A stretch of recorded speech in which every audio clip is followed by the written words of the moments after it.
Olá, estava lendo um livro, é um livro sobre um resumo, né, dos filósofos, dos pensadores, e eu cheguei na parte que fala de Theodor Adorno, onde ele critica a ideia que vem desde São Paulo, do evangelista São Paulo, é, que, que acreditava que a loucura era o caminho para chegar a entender Jesus e os dogmas da religião cristã. E aí Theodor Adorno se opôs a isso. Né?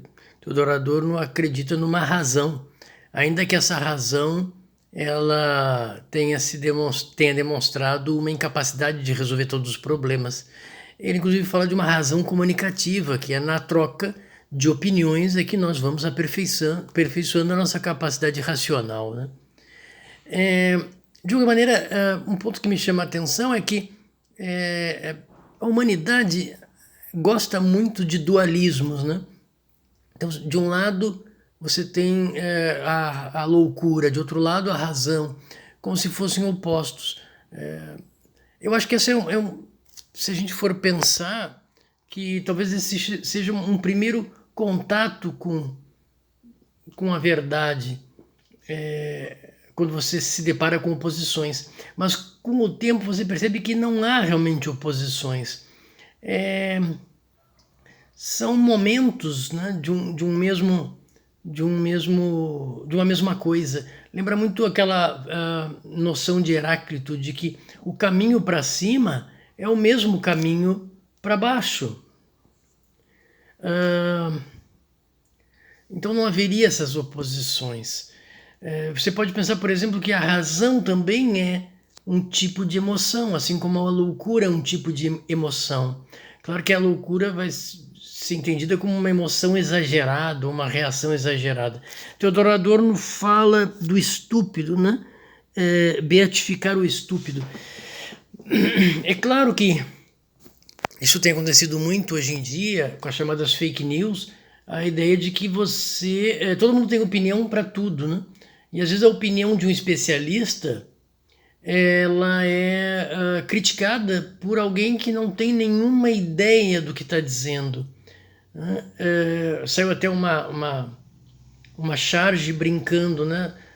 Dizendo assim que já morreram perto de, na época era 20 mil pessoas, e aí na charge aparecia um homem que parece se enquadrar bem nessa ideia do estúpido de Theodor Adorno, né? Quando ele diz que diante desse número ele questiona, ele diz, não acredito nisso. Quer dizer, esse seria o exemplo mais radical de estupidez, né?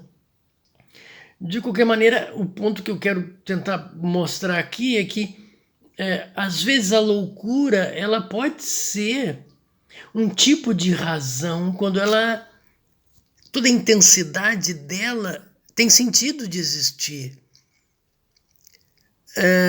Por exemplo, uma vez uma mãe tirou um filho da boca de um crocodilo.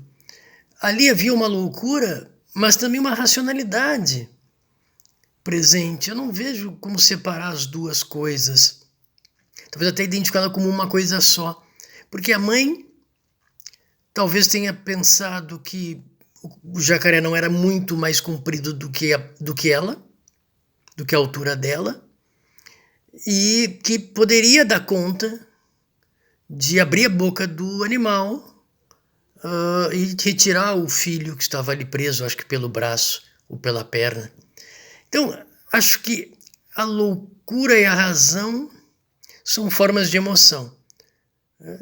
Talvez aos olhos dos outros, quando alguém agiria de forma louca, apareceria para as pessoas que essa pessoa não tem razão, ou está fora da razão, da sua razão. Mas eu acho que, embora a razão se caracterize sempre como, na minha opinião, um tipo de emoção mais tranquila, os cientistas, quando descobrem alguma coisa, alguma solução para algum para algum problema científico, eles também ficam com os olhos brilhando. Então toda aquela racionalidade é aparentemente fria, porque seria uma emoção mais tranquila do que a emoção da maioria das pessoas, né? Também seria um tipo de emoção. Eu não consigo distinguir. Só que a loucura da Bíblia, de que você deveria criticar e se afastar dos sábios, porque os sábios questionam muito, né? E questionam muito até o Deus das religiões, e por isso que é bom afastá-los, bom para as religiões, né? Pastores que estão vendendo a cura do Covid, por exemplo, né? Do vírus. Então, nesse caso, essa loucura é uma loucura que ela é intensa, mas ela não é dirigida para construir nada, ela é para destruir, né?